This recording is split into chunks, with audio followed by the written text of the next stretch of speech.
नमस्कार साथियों, एक बार फिर स्वागत है आप सभी के अपने YouTube चैनल AKHD क्लासेस में। इस वीडियो में हम आरआरबी रेलवे ग्रुप डी के लिए महत्वपूर्ण प्रश्न जो है कवर करने वाले हैं, जो कि 100 प्रश्न जो है पेपर के लिए संभावित होंगे। तो बिल्कुल वीडियो को कंप्लीट देखें और जितने प्रश्न कवर यहाँ पे कराए जा रहे हैं ग्रुप डी के लिए इम्पोर्टेंट है एग्जाम के लिए, तो बिल्कुल सभी प्रश्न जो है बिल्कुल याद करके और बिल्कुल ध्यानपूर्वक जो है कंप्लीट देख कर ही जाइएगा। चलिए, अगर हम पहले प्रश्न की बात करेंगे, अगर आपको आंसर पता है तो आप जो है अपना जवाब देते हुए कमेंट बॉक्स में चल सकते हैं और अपना स्कोर चेक कर सकते हैं। पहला प्रश्न है कि द्वितीय यानी कि चंद्रगुप्त द्वितीय ने जो है गुप्त साम्राज्य का डैश ईस्वी में गुजरात तक विस्तार कर लिया। तो गुप्त साम्राज्य का विस्तार जो है कब तक गुजरात तक कर लिया गया, किस ईस्वी तक चंद्रगुप्त द्वितीय के द्वारा, तो यहाँ पे यह जो है पूछा जा रहा है। तो ध्यान रखिए, ये किया गया था 390 ईस्वी में, यानी कि ऑप्शन नंबर डी राइट हो जाएगा। और साथ में आप ये भी ध्यान रखें कि जो चंद्रगुप्त मौर्य हैं, इन्हीं को जो है विक्रमादित्य भी कहा जाता है, तो ये भी आप ध्यान रखेंगे चंद्रगुप्त तृतीय को। आगे बात करते हैं, तो कह रहा है लोकसभा की अधिकतम संख्या क्या है। ऑप्शन दिया गया है 552, 548, 550 या 545। तो बिल्कुल जवाब देने का जो है प्रयास करिएगा। राइट ऑप्शन जो है क्या होने वाला है। तो राइट की अगर हम बात करते हैं तो 500 जो है 52 है लोकसभा की अधिकतम संख्या। तो बिल्कुल ए यहाँ पे राइट हो जाएगा।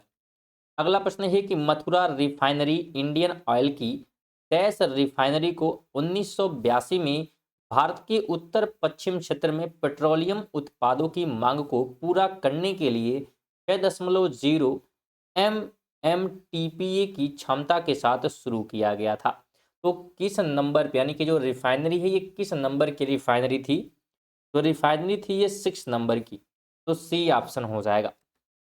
4 नंबर है कि मोहम्मद गौरी की सेना और पृथ्वीराज चौहान के बीच 2 बार युद्ध हुआ, जिसमें डैश की दूसरी लड़ाई पृथ्वीराज चौहान हार गए और उनके राज्य पर कब्जा कर लिया गया। तो इसमें से दूसरी लड़ाई कौन सी है ये पूछा जा रहा है, जिसमें जो पृथ्वीराज चौहान होते हैं हार जाते हैं और उनके बाद जो है उनके राज्य पर कब्जा हो जाता है। तो कन्नौज है, पानीपत या प्लासी या तराइन। तो किस युद्ध की बात यहाँ पे की जा रही है कि दूसरी युद्ध थी मोहम्मद गौरी और पृथ्वीराज चौहान के बीच में, तो तराइन का युद्ध था, यानी कि डी ऑप्शन जो है राइट हो जाएगा। और ये जो है हुआ था 1192 ईस्वी में, तो ये डेट भी ध्यान रखेंगे। 5 कहता है मिशन इंद्रधनुष भारत सरकार की योजना निम्नलिखित में से किस योजना से संबंधित है। बिजली, स्वास्थ्य, शिक्षा या कृषि से। तो किससे जुड़ा हुआ है मिशन इंद्रधनुष की बात यहाँ पे की जा रही है, तो यह जो है स्वास्थ्य से जुड़ा हुआ है। बी ऑप्शन राइट हो जाएगा। 6 नंबर है कि आधार आधारित लेन-देन के लिए आंख की पुतली के स्कैन प्रमाणीकरण की सुविधा पेश करने वाला भारत का पहला बैंक है। कौन सा बैंक है। Axis bank, Vijaya bank, state bank of India या आंध्र बैंक। इसने क्या किया, तो आंख की पुतली के स्कैन जो है प्रमाणीकरण की सुविधा जो है पेश करने वाला बना है, तो उसका नाम जो है एक्सिस बैंक है। तो ऑप्शन नंबर ए राइट हो जाएगा। ये सभी करंट अफेयर के प्रश्न स्टूडेंट जो हैं, तो बिल्कुल आप करंट अफेयर भी क्या है आप हमारे जो है चैनल के माध्यम से कवर कर सकते हैं। रेगुलर जो है 6:30 बजे करंट अफेयर की वीडियो आती है, जिसमें 20 MCQ जो है करंट अफेयर कवर किए जाते हैं और साथ में स्टैटिक्स जीके भी क्या होते हैं कवर होते हैं। अगर आप इसका नोटिफिकेशन पाना चाहते हैं तो चैनल को सब्सक्राइब कर सकते हैं, जिससे कि जब भी क्लास स्टार्ट होगी आपको नोटिफिकेशन मिल जाएगी। 7 कहता है कि भारतीय संविधान के अनुच्छेद 371 ए में निम्नलिखित में से किस राज्य के लिए विशेष प्रावधानों का उल्लेख किया गया है। 371 के तहत ए के तहत जो है किया गया है, तो किसके लिए, तो नागालैंड के लिए जो है विशेष प्रावधान किए गए हैं। बी ऑप्शन हो जाएगा।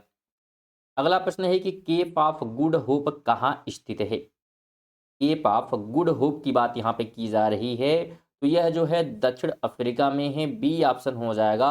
और ध्यान रखें यह जो है बंदरगाह है, क्या है, तो ये बंदरगाह है, सी पोर्ट है। 9 नंबर है कि चंबल, बेतवा और सोन डैश की ओर बहने वाली नदियां हैं।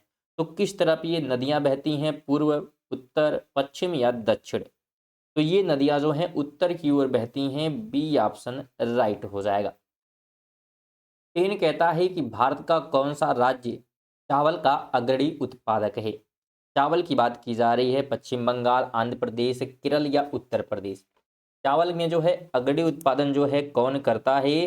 तो पश्चिम बंगाल करता है। ऑप्शन नंबर ए राइट हो जाएगा।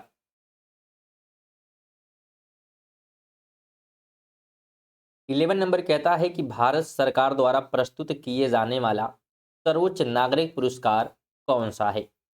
सर्वोच्च नागरिक पुरस्कार की बात की जा रही है तो पद्म विभूषण, भारत रत्न, अशोक चक्र या पद्मश्री।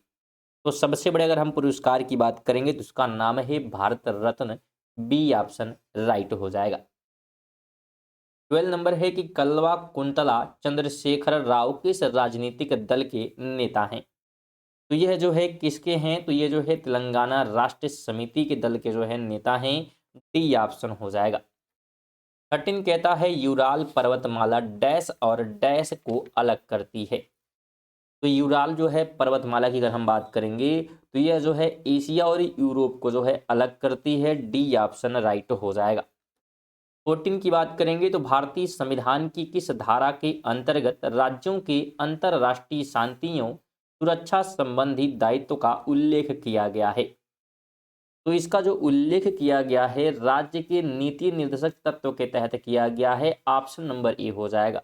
उसने अगर आप जो है रेगुलर जो है ग्रुप डी का प्रैक्टिस सेट लगाना चाहते हैं तो बिल्कुल चैनल को सब्सक्राइब कर सकते हैं। और साथ में अगर वीडियो जो है पसंद आए तो वीडियो को लाइक और कम से कम अपने दोस्तों के साथ भी शेयर करें जिससे उन्हें भी ये बेनिफिट मिल सके। 15 की बात करेंगे तो डैश को किसी अन्य को अंतरित नहीं किया जा सकता। अंतरित नहीं किया जा सकता। क्वेश्चन यहाँ पे कह रहा है कि डैश को किसी अन्य को अंतरित नहीं किया जा सकता है और ये उस व्यक्ति की आय और लाभों पर अधिरोपित किए जाते हैं जो इनका भुगतान करता है। तो ये किसके बारे में जो है बात कर रहा है? तो ये बात कर रहा है प्रत्यक्ष करों का, यानी कि जिसे हम डायरेक्ट टैक्स कहते हैं। अगला प्रश्न है कि इनमें से किसे भारतीय पंचवर्षीय योजना का वास्तुकार कहा जाता है, यानी कि आर्किटेक्ट ऑफ इंडियन प्लानिंग। ये जो है किसे कहा गया है? ये कहा गया है पीसी महालनोबिस को। ऑप्शन नंबर ए राइट हो जाएगा। 17 का जवाब देने का प्रयास करिएगा। इनमें से किस योजना का आयुष्मान भारत राष्ट्रीय स्वास्थ्य संरक्षण मिशन में विलय कर दिया गया? तो इसमें जो है विलय जो है किसका किया गया था? तो वरिष्ठ नागरिक स्वास्थ्य बीमा योजना का। बी ऑप्शन राइट हो जाएगा। क्वेश्चन जितने भी प्रश्न इंपॉर्टेंट हो सकते हैं सभी जो है प्रैक्टिस सेट में कवर किए जाते हैं, क्योंकि आपको पता होगा करंट अफेयर से प्रश्न भी बनते हैं तो उन सबको भी क्या है कराने का पूरा जो है प्रयास किया जा रहा है।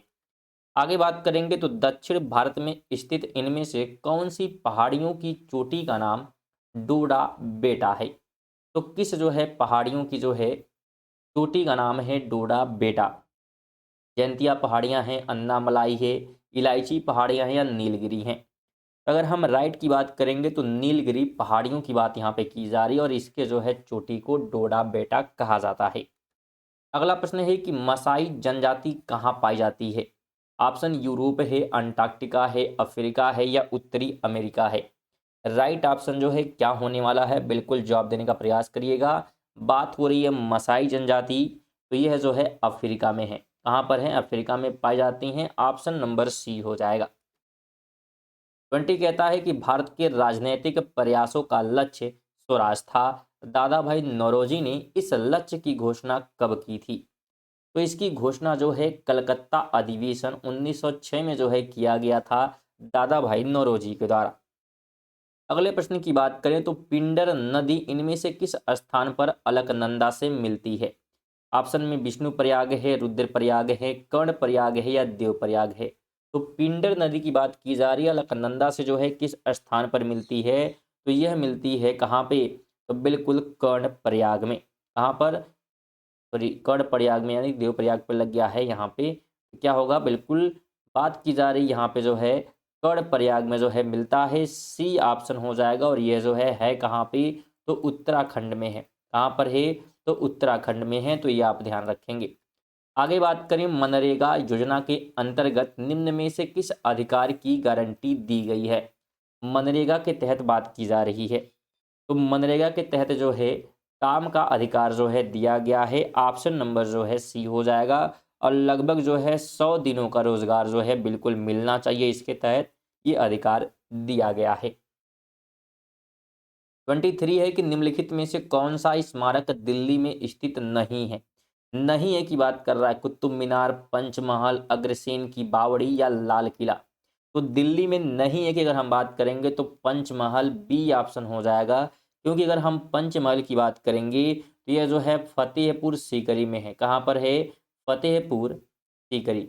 फतेहपुर यहाँ पे रहेगा, फतेहपुर सीकरी, ध्यान सुनिएगा, फतेहपुर सीकरी, जो कि आता है यूपी में यानी कि उत्तर प्रदेश में, और बाकी चीजें दिल्ली में ही अवस्थित हैं। 24 है कि राष्ट्रीय विकास परिषद का अध्यक्ष कौन होता है। राष्ट्रीय विकास परिषद के अध्यक्ष की अगर हम बात करेंगे तो भारत का प्रधानमंत्री होता है, बी ऑप्शन हो जाएगा। तो ये थे हमारे जो है 24 प्रश्न। अगर आप टेस्ट दिए हैं तो कितने प्रश्न आपके सही हुए हैं जरूर जो है कमेंट बॉक्स में बताइएगा। साथ में वीडियो कैसी लगी अपना सुझाव भी दे दीजिएगा। और अगर वीडियो को अभी तक लाइक नहीं किए तो कम से कम जाते समय लाइक और एक जो है शेयर कर दीजिएगा, आप सभी से निवेदन है। और चैनल पर अगर नए पहली बार जो है विजिट किए हुए हैं तो चैनल को सब्सक्राइब भी कर सकते हैं। और पीडीएफ के लिए जो है आप हमारे टेलीग्राम के माध्यम से जो है पीडीएफ प्राप्त कर सकते हैं, और टेलीग्राम से आपको जुड़ना होगा। टेलीग्राम से कैसे आप जुड़ सकते हैं तो कमेंट बॉक्स में जो है इसका लिंक मिल जाएगा, कमेंट बॉक्स का, कमेंट बॉक्स में जो है टेलीग्राम का, तो वहाँ से आप जाकर आप जो है टेलीग्राम से जुड़कर पीडीएफ बिल्कुल फ्री में प्राप्त कर सकते हैं। चलिए इसी के साथ जो है मिलते हैं अगली वीडियो, तक के लिए जय हिंद, वंदे मातरम।